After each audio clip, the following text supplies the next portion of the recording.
يعني لما جينا لمواجهات الأندية السعودية استثنيت الهلال من أمام يوكوهاما، الهلال أمام جوانججو والنصر أمام يوكوهاما.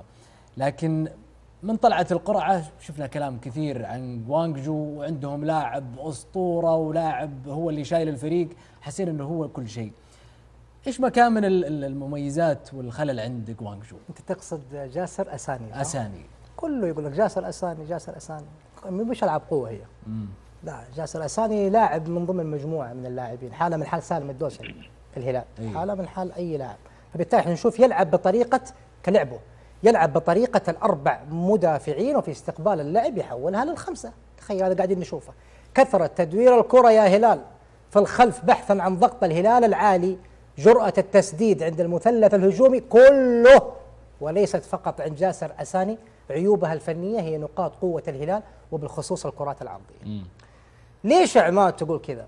ترى قلتها العام الماضي قبل مباراة العين، انتبهوا من العين يا جماعة.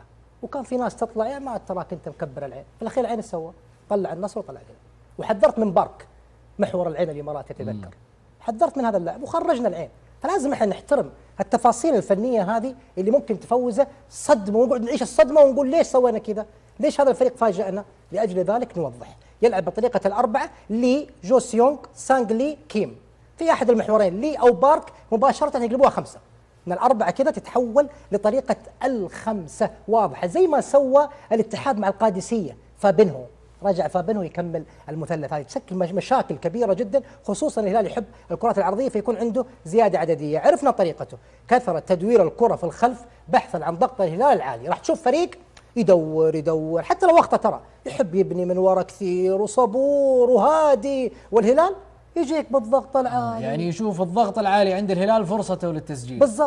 بالضبط. فانت لازم تهدى. يعني ارجع لنقطه انت ذكرتها قبل كم جوله، خاف بالضبط. يعني جيسوس هو مضطر امام جوانججو انه يتبع اللي اتبعه خلال الجولتين الاخيره. بالضبط، يخفف من الضغط العالي خاصه امام هذا الفريق.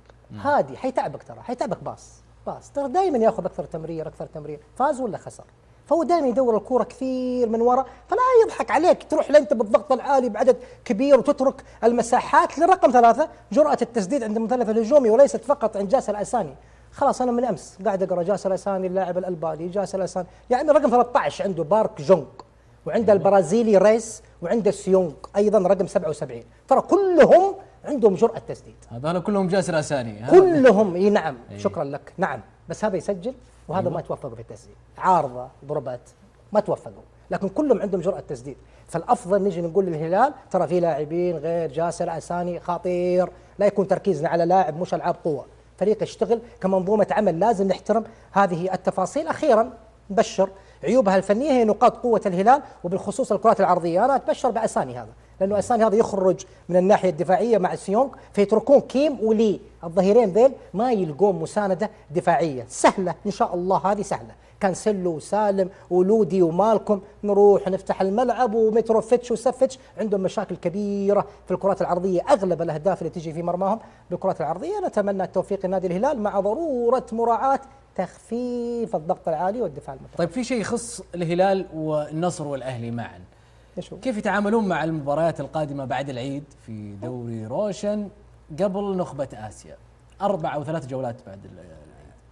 الهلال طلع من الموضوع ليش؟ نفس الدوري، فما اقدر انا اجي هنا انظر عليه واقول له سوي. لا صراحه في نفس الدوري ما اقدر اقول له شيء. لا الاهلي لا بقوله وش تبغى انت؟ وش تبغى الاهلي؟ تو المركز الثالث حتاخذه، ممكن تاخذه بالهدوء والعقل والمنطق. في بعض المباريات ريح رياض، خلي كيسيه ياخذ نفس. كيسيه مش جاهز 200% مش 100، لا تلعبه لاجل هذه البطوله اللي هي حلم كل الاهلاويين. في ناس تزعل الحين تقول لك ليش ما تبغى كيسيه يلعب؟ احنا نبغى الثاني، نبغى الدوري، احنا رقميين ننافس على الدوري. انت تبغى تتكلم بالعاطفه اتكلم، انا قاعد اتكلم عقل منطق. الاهلي لن يحقق دوري هذا العام.